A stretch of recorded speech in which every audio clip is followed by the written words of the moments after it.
The number one thing that a narcissist hopes for when you go no contact is this intense desire to regain control. They're not letting you go easy. Check this out. This is a graphic that I slapped together that basically describes the standard narcissistic abuse cycle. I'm assuming if you're prowling YouTube for narcissist content, you've probably seen this graphic before. Basically, there are 4 main stages. You have the idealization stage, which is basically where the narcissist will shower you with affection. Then you go to the devaluation stage, where the narcissist basically devalues you through criticism, discard, they get rid of you. And then the hoovering stage. They suck the victim back in like a vacuum. Yep. This is probably nothing new to you. But one of the things that's always struck me as interesting about this cycle is that it's kind of predicated all on this concept of control. I mean, think about how each of these 4 phases really operates. With idealization, it's the narcissist that is showering you with affection. With devaluation, the narcissist is the agent devaluing you. With discarding, well, the narcissist is discarding you. With hoovering, the narcissist is sucking you back in. They're the ones who actively choose that the cycle moves forward. So here's my question. How does something like a no contact rule impact this cycle? Well, for the first time ever, you're taking control out of their hands. And this will drive a narcissist crazy because really the narcissistic abuse cycle hinges on 2 things. Them being in control and having sometimes a willing participant. By going no contact, you not only take control away from them, but you show them that you are an unwilling participant. But don't expect it to go smoothly. Look at this. This is an article I stumbled across written by Diane Grande. And she makes some really interesting assertions about how going into a no contact rule will impact a narcissist. For example, a narcissist is likely to experience narcissistic collapse, work to regain their narcissistic supply, feel bored, anxious, depressed, deny that the relationship has changed, feel challenged to get you back, feel an intense anger. Here's my point. All the stuff that Diane pointed out in that article are strong indicators that a narcissist is not just going to let you go no contact and get away with it. No, they're likely going to methodically go through a process and do 5 specific things to try to get you to break the no contact rule so they can get you back under their control. But it's really the last thing that they do here that ends up fooling most people and getting them caught in that narcissistic abuse cycle again. Let's start at the beginning though, with love bombing. All right, so here's a question. When you look at the narcissistic abuse cycle, at what stage do you think most people attempt a no contact rule? Well, that would likely be right about here, right after they're discarded. Now, it's been my experience, and I have a lot of experience with the no contact rule, that it's usually not done from a place of happiness, but a place of deep despair or anger.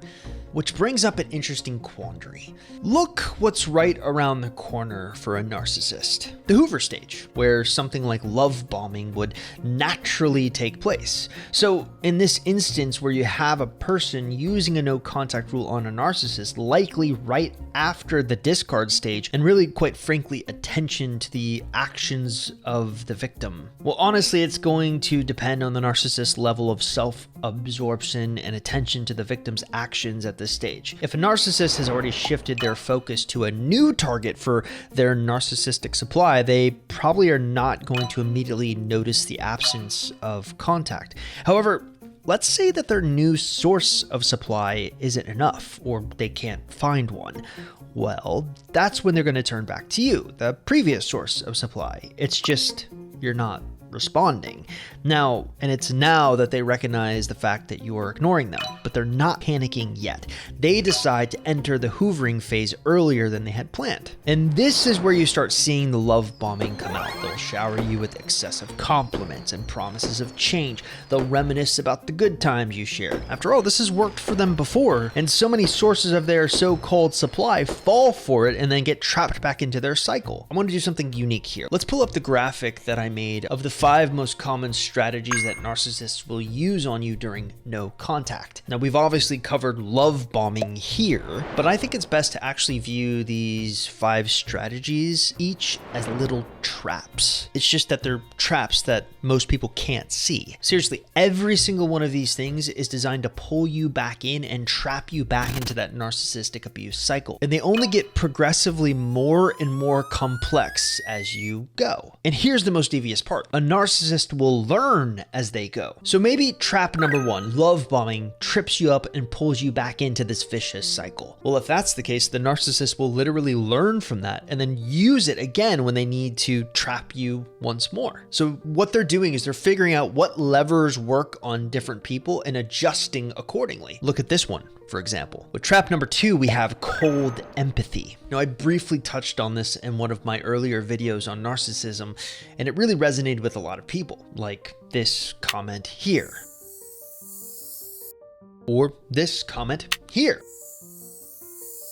All right, before I go into what cold empathy is, I think we need to set the stage a little bit. Let's say we have Bob the narcissist, and then we have, of course, you, the person using no contact. And we know what Bob wants. Bob wants you back as a source of supply. There's just one problem. His normal love bombing idealization tactics, well, they're not working on you. But this doesn't deter Bob. If anything, it makes him want to try harder. This is when he decides to employ cold empathy. So what the heck is this? Well, cold empathy refers to a narcissist's ability to recognize and understand the emotions of others without actually feeling empathy or compassion for them. It's a cognitive understanding of empathy, not an emotional one, which means that while the narcissist can identify what someone is feeling, they do not genuinely care about that person's emotional state in a sympathetic way. Rather, they're going to use it as a skill for manipulation or control. Let's go back to Bob. All right, so Bob decides he's going to use cold empathy. You dated for 6 months, and in that time, he's come up with a list of what makes you happy, sad, or fearful. So he decides to use this information to manipulate your emotions for his own benefit. For example, Bob knows that you are terrified of being alone and feeling isolated, and it's a vulnerability that became evident during your relationship. Now, aware of this fear, he begins to craft messages or scenarios that play on this anxiety. He starts sending texts, leaving voicemails, basically that suggests that he is feeling isolated too. He feels alone without you. He implies that you're both sharing the same pain, a commonality, and that the only way to heal is by being together. He also decides to add one last subtle touch. He hints at the idea that others can't understand you like he does. He then goes on to reinforce this notion that your special connection is the antidote to his shared fear of isolation. And this actually works incredibly well, like way too well. I'm a big fan of Chris Voss. He wrote the book Never Split the Difference. Now, this book is all about negotiation, and Chris Voss would know. He was basically the guy that police would call in after their hostage negotiators failed to get the job done. And what Chris Voss found worked incredibly well in these negotiations was this concept of tactical empathy.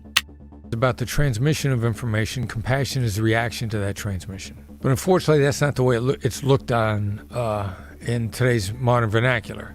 So put tactical in front of it just to look at it as a skill, like a cell phone or a scalpel. Either one of those instruments can either do good or evil depending upon whose hands they're in. Now, where Chris would use tactical empathy to understand the hostage taker's motivations and empathize with their worldview, a narcissist uses it in the same way, but they want to manipulate you into getting what they want. I hate to use this statistic, but I think a parallel can be drawn with women who are in abusive relationships. And technically, being caught in a narcissistic abuse cycle is an abusive relationship. Look at this quote from a domestic abuse shelter in Florida. On average, a woman will leave an abusive relationship 7 times before she leaves for good. Now, the statistic, while stark, I believe underscores the complex and challenging nature of how difficult it is to leave these types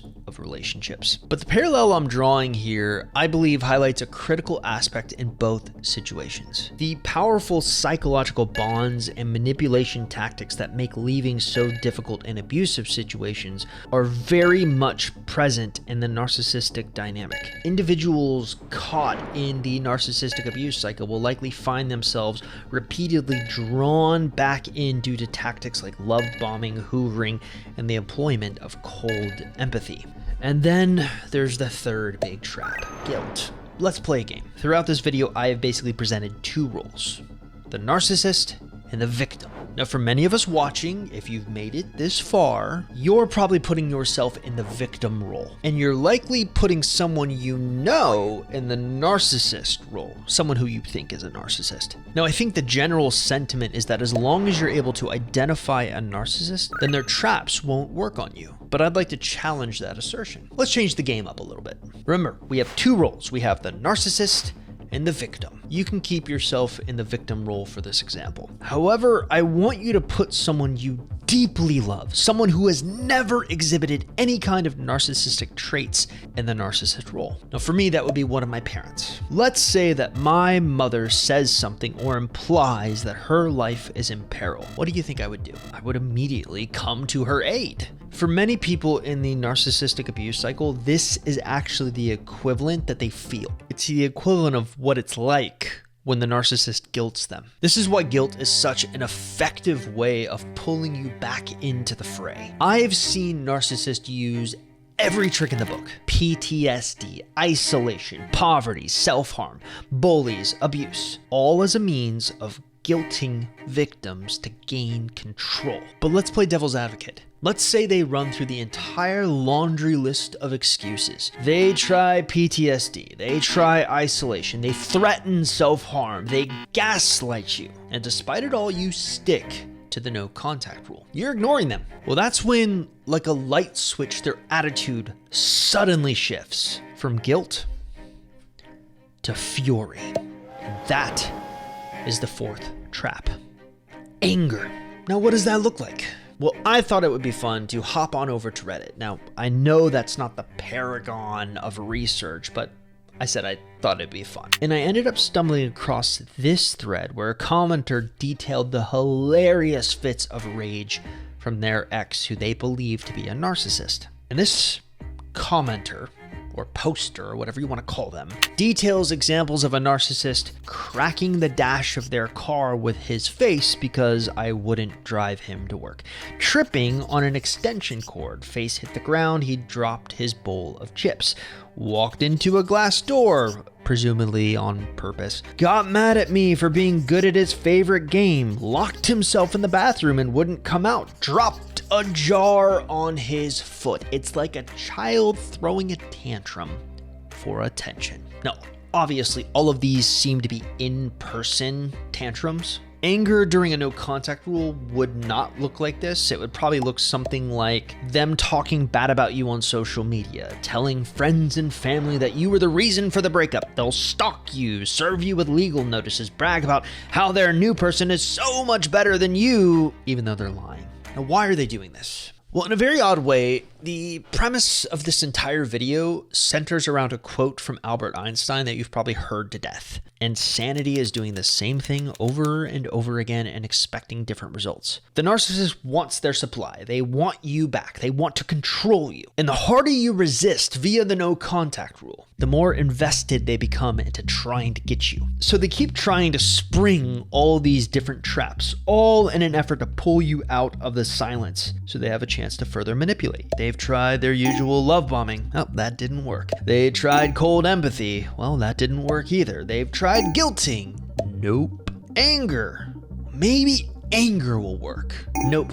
So rather than continuing to be angry, they flip a switch, throw a Hail Mary, and unveil the most insane strategy to date, which is the 5th and final trap, the persona of transformation. This one is insane, like legitimately crazy, and that's kind of the reason I saved it for last. Most of the time, for most people, the 4 other traps previous to this that they've sprung get you. They suck you back into their orbit. But in those rare cases where you have someone who has the fortitude to ignore all that, continue ignoring like they should, this is where the persona of transformation comes into play. Now, in order to properly explain this, I need you to accept an ideal. A true narcissist, a true one, doesn't really possess what you would call a personality. At least not in the traditional sense. Instead, they accumulate and imitate behaviors that they've observed throughout their life, which allows them to assemble a patchwork of traits that they then use to charm and connect with others. This trap is where they fall back onto that basic premise. That basic idea. They decide they're going to rebrand themselves. And really, the persona of transformation happens over 4 distinct phases. You have the public transformation phase, the targeted vulnerability phase, the indirect communication phase, and then the direct communication phase. Let's first look at the public transformation phase. All right, so basically the narcissist decides they're going to start a public campaign of self-improvement. And this could include anything from going to therapy sessions to engaging in community service. Now, the key here is that they make sure you hear about it through mutual friends or social media. They might even start a blog, vlog, or social media account dedicated to their journey towards becoming a better person. Then we have targeted vulnerability. They're going to ensure that the transformation that they're showcasing aligns closely with the changes you had hoped to see in them during the relationship. All those complaints, all those long nights where we were yelling at them for not being present and being selfish, they took that to note and they're going to use it against you. So for example, if you long for them to be more empathetic, they might volunteer at a shelter or start advocating for mental health awareness. They'll present themselves as newly compassionate and understanding. Now, all throughout this time, they are not contacting you. They're giving you your space. Months have gone by, and all you are seeing on your end are all these seemingly altruistic acts. And that's when the indirect communication starts. Instead of reaching out directly to you, they use these public displays and mutual connections to ensure that stories of their transformation find their way to you, knowing it will tug at your heartstrings and stir up confusion. Now, this tactic is incredibly effective because it plays on the hope and love that led you to engage with them initially, but it's a manipulation masterclass. They leverage public perception and your inherent desire to see the best in others to their advantage. And that's when they strike and we enter into the direct communication phase. Essentially, they reach out to you. It's light, nothing forceful. Months have gone by. You're kind of over them, so you finally give in. You finally decide to start talking to them again. Now, the crazy part about all this is it isn't just the transformation itself, but the depth of the calculation behind it. It's designed to exploit your specific emotional vulnerabilities and hopes. And it's a reminder that the narcissist will go to any lengths to get what they want. Now, one of the things that I'm not seeing a lot of people talk about, let me put it this way. Narcissists or using narcissism on YouTube is like a big buzzword now.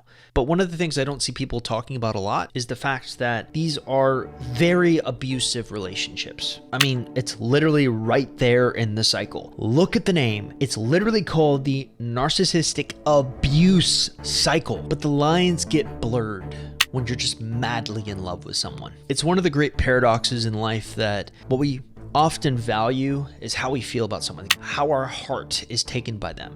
And the paradox is that often our heart leads us into the greatest depths of despair. In the end, I think it's all about recognizing and acknowledging that the abuse of these kind of dynamics is not just a step towards healing. It's a profound act of reclaiming your worth and identity. Can I get real with you? For me, for this video to mean anything, I want people who maybe don't have the courage to leave relationships that are abusive, that are like this, to wake up and recognize that this is happening to them and that they deserve better. So the point for me for this video is about helping you identify these traps that narcissists continually use and continually work. And it's not just narcissists. It's anyone who relies overly on narcissistic traits. Like I said, narcissist is like a big buzzword on YouTube right now, but what matters is understanding that there's a difference between a full-blown diagnosed narcissist and someone with a lot of narcissistic traits. But in my mind, if someone is going to resort to narcissistic traits a lot of the time, that person usually is not worth staying in a relationship with or taking back. So for this video to mean anything, it's all about you reclaiming your worth and your self-identity.